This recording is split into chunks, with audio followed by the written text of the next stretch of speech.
বাংলাদেশের ১ নম্বর সংসদীয় আসন পঞ্চগড় ১-এ আমাদের দেশরত্ন শেখ হাসিনা প্রতি বছর যেমন করে কৃষক লীগের কেন্দ্রীয় কর্মসূচির অংশ হিসাবে বৃক্ষরোপণ করেন, আমরা আমাদের এই পঞ্চগড়ের তেঁতুলিয়া, আটোয়ারি এবং পঞ্চগড় সদর উপজেলা একটি পৌরসভার ২৩টি ইউনিয়ন এবং পৌরসভা মিলে ৩টি উপজেলায় আমরা বৃক্ষরোপণ কর্মসূচি হাতে নিয়েছি। আমাদের জেলা প্রশাসন, উপজেলা প্রশাসন সহ একত্রে আমাদের সকল শিক্ষা প্রতিষ্ঠানে, আমাদের স্থানীয় সরকারের এবং সড়ক ও সেতু মন্ত্রণালয়ের অধীন যে সমস্ত মহাসড়কগুলি রয়েছে সেই সড়কে আমরা আজকে বৃক্ষরোপণ করছি। আমাদের এই বৃক্ষরোপণের মধ্যে আমরা মোটা দাগে কয়েকটি ক্যাটাগরি ভাগ করেছি, যেহেতু আমরা পর্যটন এলাকা হিসাবে পঞ্চগড়কে পরিচিতি করতে চাই।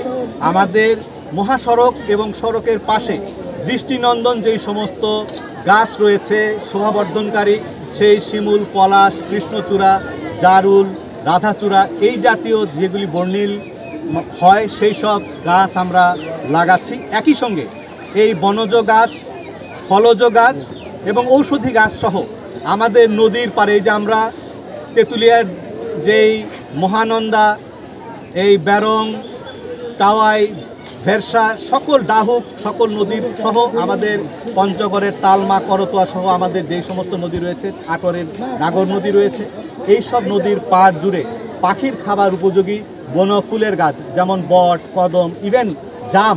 নগদের কাছে সব গ্রাহকই প্রিয়, তাই তো সারা দেশে ক্যাশ আউট চার্জ সবচেয়ে কম। এই গাছগুলি আমরা জোগাড় করেছি যাতে হলো পাখির খাবার উপযোগী গাছ, ওখান থেকে পাখিকে বাঁচতে পারে। আর আমাদের রাস্তার পাশে এমনি সাধারণ ফলজ গাছ, বনজ গাছ, কাঠের গাছ রয়েছে। আমাদের ইতোমধ্যে 3টি উপজেলায় 3 লক্ষ গাছের আমরা পরিকল্পনা নিয়ে মাসব্যাপী এই বৃক্ষরোপণ কর্মসূচি পালন করব।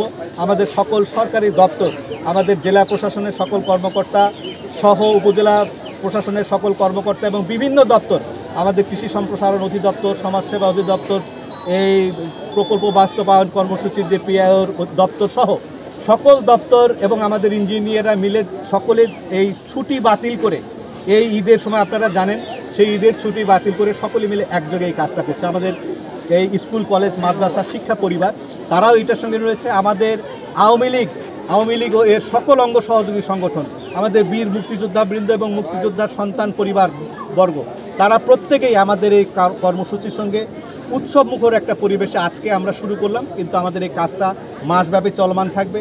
আমাদের যেই 66 প্রকারের ধরনের গাছ আমরা ইতিমধ্যেই পরিবেশ বান্ধব এবং আমাদের জলবায়ু উপযোগী যেই সমস্ত গাছ, সেই সমস্ত গাছ আমরা জোগাড় করেছি।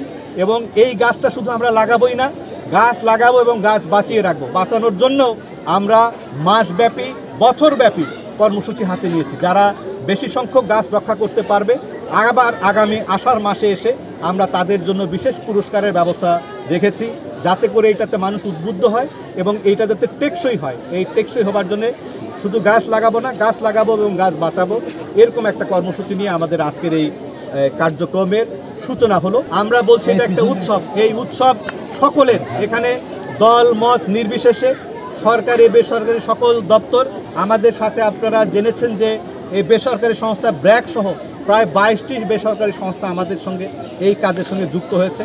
সরকারি বেসরকারি সকলে মিলেই আমরা এই উৎসবটা প্রতি বছর এটা পালন করতে চাই এবং এই উৎসবটাকে টেকসই করতে চাই।